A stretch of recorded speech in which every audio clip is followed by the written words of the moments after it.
우리 시대에는 어떻게 살아야 할지, 어디로 가야 할지 그 길을 찾지 못해서 이리저리 방황하며 헤매며 살아가는 사람들이 너무나도 많이 있습니다. 모든 세대가 저마다 힘들고 삶에 지쳐 고단한 모습을 볼 수 있습니다. 이러한 시대에 참으로 교회는 사람들에게 위로와 또한 소망을 줄 수 있음에도 불구하고 오늘날 교회도 점점 그 영적인 힘을 상실해 가고 있는 것이 오늘의 현실이다라고도 할 수 있을 것입니다. 지금 대한민국은 참으로 어려운 형편 가운데 놓여 있습니다. 이전부터 경제는 대단히 어려운 형편이었지만 코로나로 인해서 많은 기업과 또 우리 자영업자들이 최대 위기를 맞이하고 있는 가운데 있습니다. 비단 경제뿐만 아니라 지금 대한민국의 근간인 자유민주주의 정체성이 흔들리고 있는 대단히 큰 위기를 겪고 있는 것입니다. 깨어있는 분들은 이러다가 정말 대한민국이 적화가 되는 것이 아닌가 많은 분들이 우려를 하고 있는 그런 현실이라는 것입니다.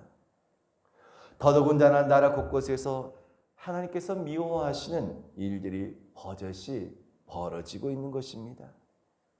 온 나라가 음란하고 타락한 문화에 빠져 있을 뿐만 아니라 얼마 전 정부의 기관이 앞장서서 코로나 퇴치를 기원한 뜻으로 전국의 무속인들을 동원해서 식긴굿을 하였다라고 한 소식을 듣고 놀라지 않을 수가 없었습니다.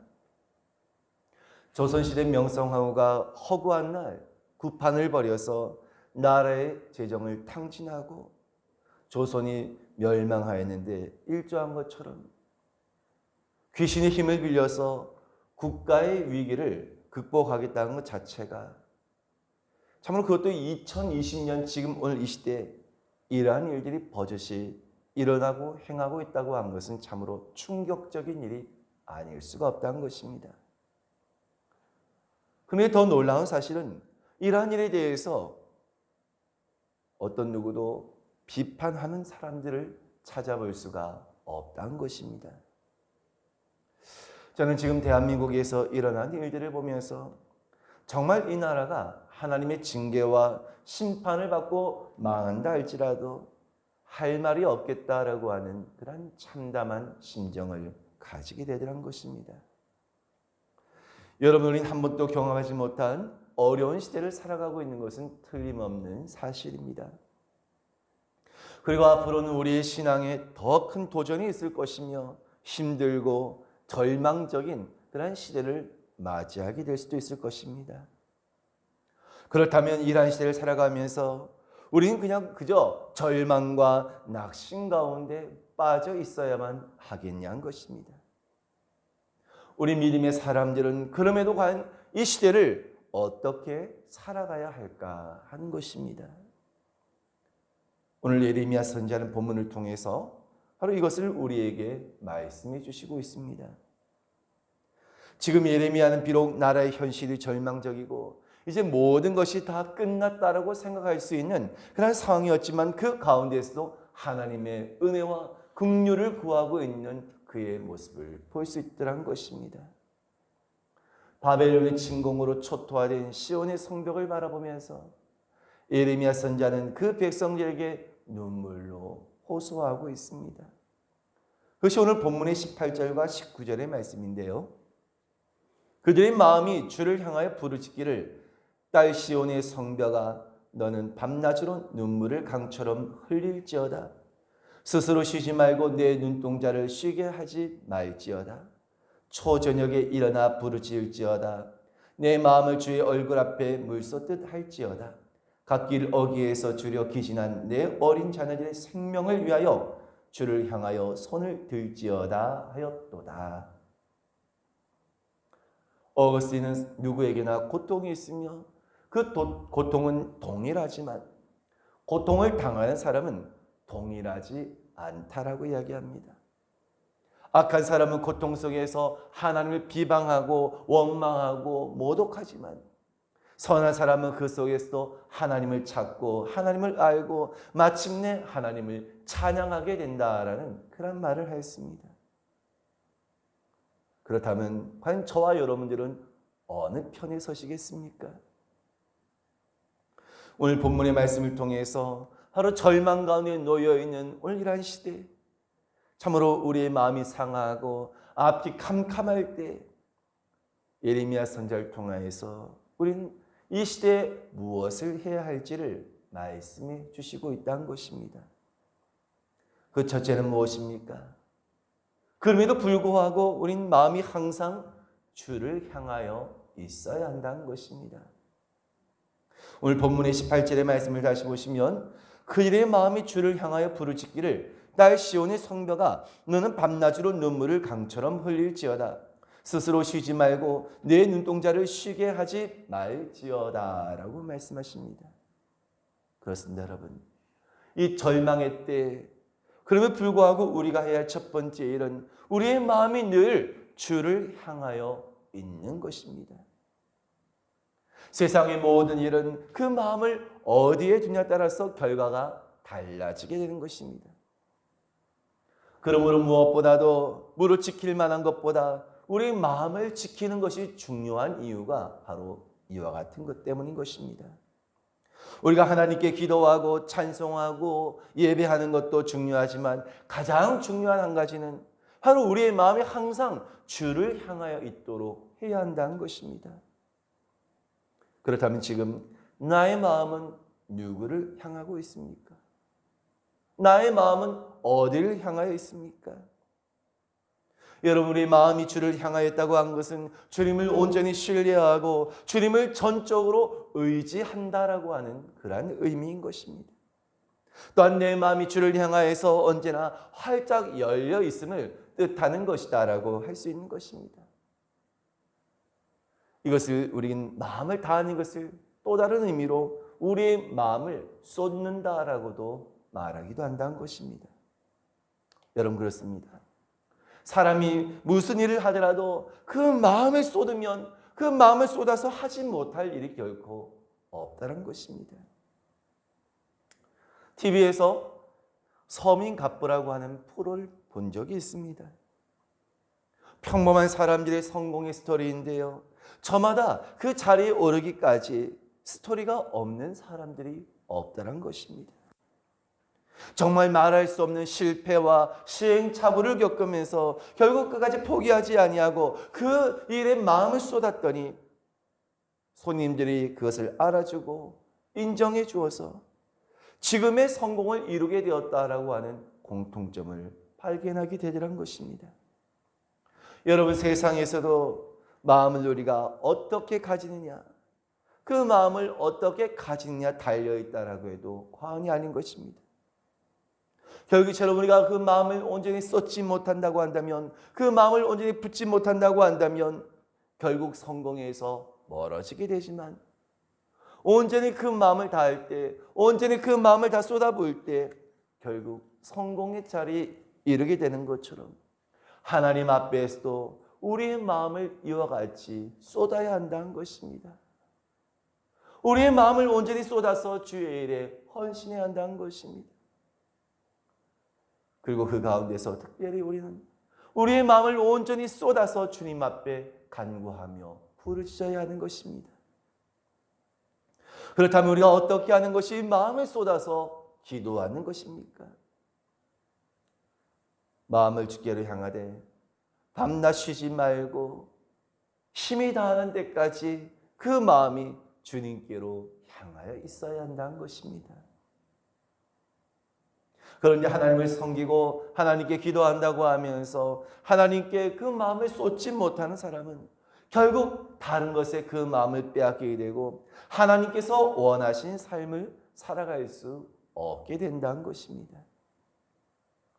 대표적으로 주님께서 소아시아 7교회 가운데 라오디게아 교회를 향해서 책망하시면서 너희가 차든지 뜨겁든지 하라고 책망하신 것도 바로 그들이 겉으로는 주님을 섬긴다고 하지만 주님께 마음을 쏟지 않는 그들의 태도를 말씀하신 것이다라고 할 수 있다는 것입니다. 여러분, 우리가 하나님의 은혜와 긍휼하심을 얻는 것은 우리의 마음이 주님을 향하는 것인 것처럼 우리의 마음을 온전히 주님께 쏟으시기를 주님의 이름으로 축원드립니다. 두 번째는 무엇입니까? 밤낮으로 눈물을 강같이 흘리는 것입니다. 오늘 본문의 18절의 말씀을 다시 보시면 그들의 마음이 주를 향하여 부르짖기를 딸 시온의 성벽아 너는 밤낮으로 눈물을 강처럼 흘릴지어다. 스스로 쉬지 말고 내 눈동자를 쉬게 하지 말지어다 라고 말씀하십니다.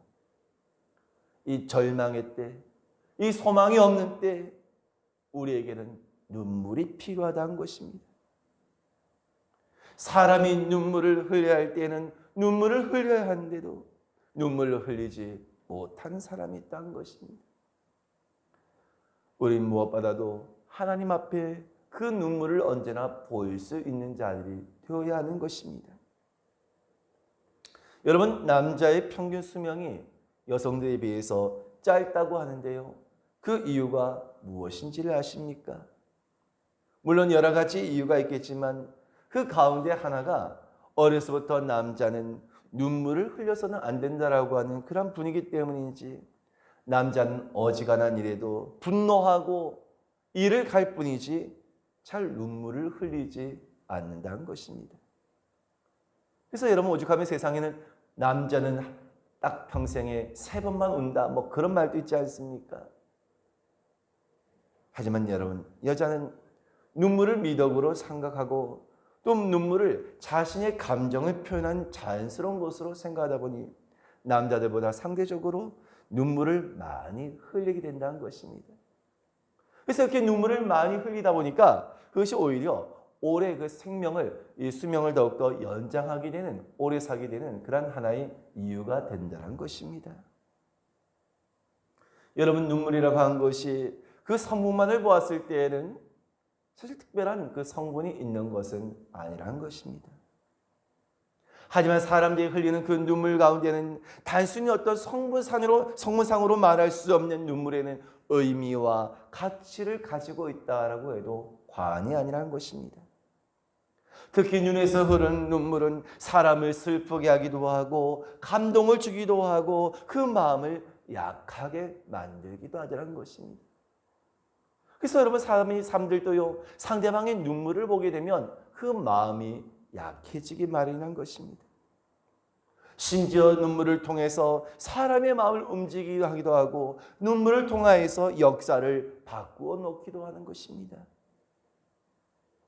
그 가운데 사람이 흘리는 가장 귀한 눈물이 있다고 한다면 그것은 주님 앞에 흘리는 눈물로, 이 눈물은 우리 주님이 기억하시고 받으신 줄로 믿으시길 바랍니다. 그래서 우리가 마음을 쏟으며 눈물을 강같이 흘리며 기도할 때 주님께서는 결코 그 기도를 외면하지 않으시고 은혜와 응답을 허락하신 분이라는 것입니다.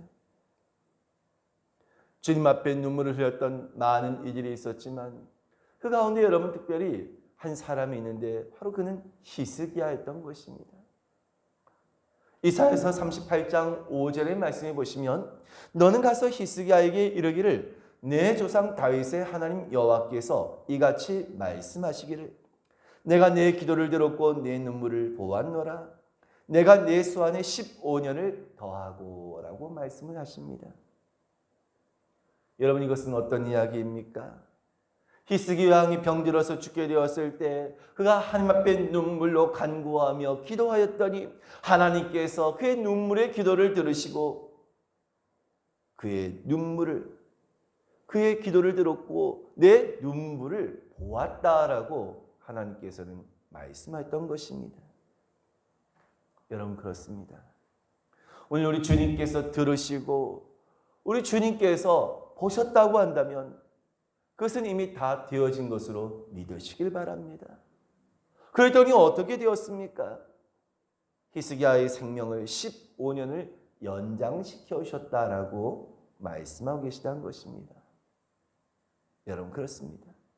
히스기야의 눈물의 기도가 하나님의 그 마음을 감동시켰다는 것입니다. 여러분 신구약의 말씀에 보게 되면 이처럼 주님 앞에 눈물을 흘린 사람들은 모두가 하나님의 은혜와 응답을 받게 되었던 것입니다. 심지어 약속의 백성이 아니었음에도 불구하고 사라의 종이었던 하갈도 브엘세바에서 그 방성대곡을 할 때 하나님의 사자가 그에게 나타나서 우물을 터뜨려서 이스마엘을 살려주셨던 그런 일을 우리는 알 수 있다는 것입니다. 한나가 자식이 없어서 눈물로 통곡하며 기도하였을 때 하나님께서는 그 눈물을 통하여서 이스라엘의 위대한 선자 사무엘을 그에게 주셨던 것입니다. 다윗이 밧세바로 인하여서 범죄하고 심히 통곡하며 회개하였을 때 하나님께서는 그의 눈물을 보시고 그의 죄를 용서하시고 그의 심령을 회복시켜 주셨던 것입니다. 누가복음 7장에 나오는 나인성 과부가 그 독자 아들이 죽었을 때 상녀를 따라가면서 슬피 우는 모습을 마침 지나시던 주님께서 보시고 그녀를 향하여서 울지 말라고 하신 후에 손을 대시면서 그 청년을 향하여서 일어나라고 말씀하셨을 때 그 죽은 자가 다시금 살아나서 어머니의 그 품에 안기는 기적을 행하신 줄로 믿으시길 바랍니다. 바로 주님께서는 바로 그 눈물을 보셨던 것입니다. 이처럼 우리가 주님 앞에 흘리는 눈물을 주님은 결코 외면하지 아니하신 것입니다. 어떤 분들은 기도에도 찬양에도 말씀을 들어도 그 어떤 것에도 눈물을 흘리지 않는 분이 드라마를 보면서는 그렇게 눈물을 잘 흘리더란 것입니다. 슬픈 사연을 보게 되면 그렇게 눈물을 잘 흘리더란 것입니다. 그런데 여러분, 이러한 눈물은 주님 앞에 별 의미가 없는 눈물이란 것입니다. 여러분, 우리가 주님의 약속을 얻기 위해서 채워야 할 눈물이 있다는 사실을 기억하시길 바랍니다. 무엇이 나를 힘들게 하고 무엇이 나를 무겁게 하고 무엇이 나를 고통스럽게 하고 있습니까? 그렇다면 우리가 염려만 할 것이 아니라 두려워할 것만이 아니라 주님 앞에 나를 불쌍히 여겨달라고 내게 은혜를 베풀어 달라고 더욱더 간절하게 구하시기를 바랍니다. 날마다 주님께서 우리에게 베풀으신 은혜를 기억하고 감사하시기 바랍니다.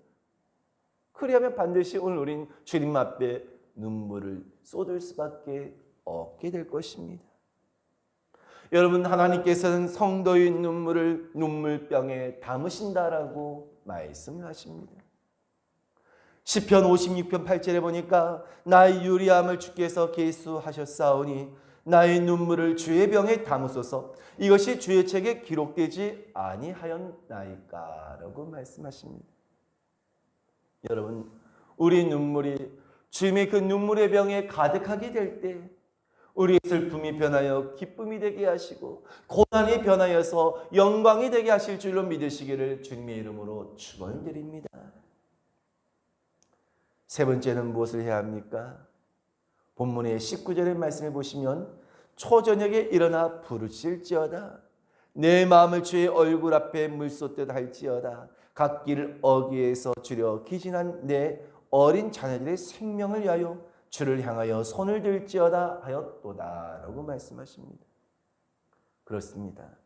이 절망의 때, 이 소망이 없는 때 우리 초저녁에 일어나 부르짖어야 한다는 것입니다. 초저녁은 다른 말로 초경이라고 하는데요. 유대인들의 시간으로는 오늘 우리의 시간으로 한다면 오후 6시에서 9시에 해당하는 시간대라고 할 수 있다는 것입니다. 밤이 시작되는 이런 그런 저녁이라고 할 수 있는 것입니다. 근데 이 시간은 아직 잠들어서는 안 되는 그러한 이른 시간이란 것입니다. 무슨 말씀입니까? 우리가 첫 시간을 놓쳐서는 안 된다는 것입니다. 여러분, 하나님께서는 첫 것에 대해서 거룩히 구별할 것을 말씀하십니다. 그래서 첫 열매, 장자, 첫 소산에 관해서 하나님께서는 드릴 것을 말씀하셨고 이 첫 것을 통하여서 태를 열어주셨고 열매를 맺는 은혜를 베풀어 주신 것입니다. 여러분, 우리가 일찍 기도한다고 결코 그것은 이런 것이 아닌 것입니다. 또한 우리가 아무리 늦었다 하더라도 기도할 수 없을 만큼 늦은 때는 결코 없다는 것입니다. 무슨 말씀입니까? 우리는 늘 언제나 우리는 기도해야 한다는 것입니다. 그런데 사람들은 속이 상하다고, 기분이 좋지 않다고, 문제가 있다고 오히려 기도하지 않는 분들이 있다는 것입니다. 깨어 있어야 하는데, 일어나야 하는데 잠만 자는 이들도 너무나 많다는 것입니다. 여러분, 초저녁은 깨어 있을 때입니다. 주님께 드릴 시간입니다. 기도의 시간입니다.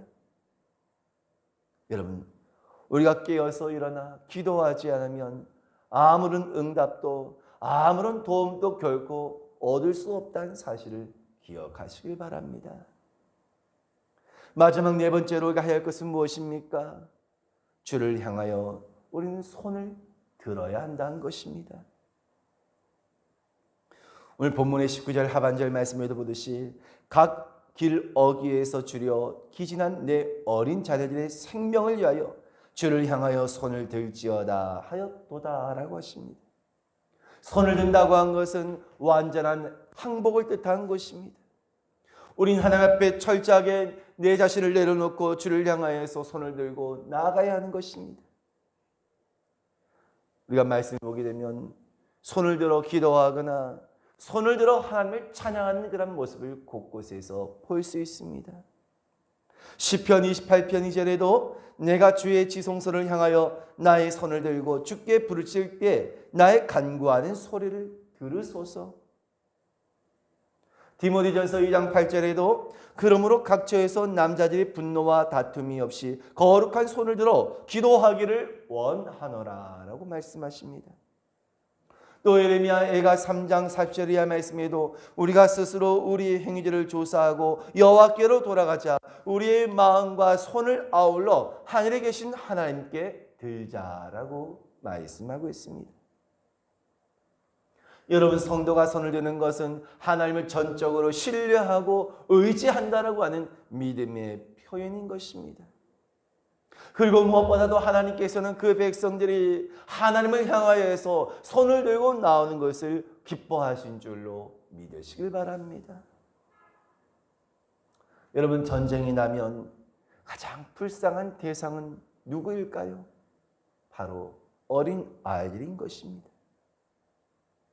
지금 예레미야 선지자는 전쟁터의 갓길 머리에서 주려 곤비한 어린 아이들이 죄 없이 죽어가는 그런 모습을 보게 됩니다.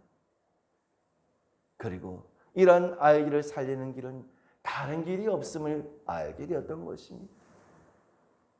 그것은 오늘 주님 앞에 두 손 들고 나오는 것입니다. 주님 앞에 철저하게 우리의 어리석음과 우리의 교만을 회개하고 주님 앞에 두 손 들고 나오는 것입니다. 그래서 오늘 예레미야 선지자는 백성을 향하여서 외치기를 주를 향하여서 손을 들고 주려 기신한 어린 자녀들의 생명을 생각하며 애통한 마음으로 눈물을 쏟을 것을 촉구하였던 것입니다. 여러분, 지금 우리에게 필요한 것은 하나님의 은혜와 긍휼하심인 것입니다. 이를 위해 우리가 더욱더 하나님을 찾고 눈물을 흘리며 손을 들며 주님 앞에 나아갈 때 오늘 하나님께서는 우리를 긍휼히 여겨주시고 은혜를 베풀으신 분으로 믿으시고 원하긴 저와 여러분들도 하나님 앞에 날마다 이와 같은 모습으로 서게 되신 저와 여러분이 되시기를 주님의 이름으로 축원드립니다. 기도하겠습니다.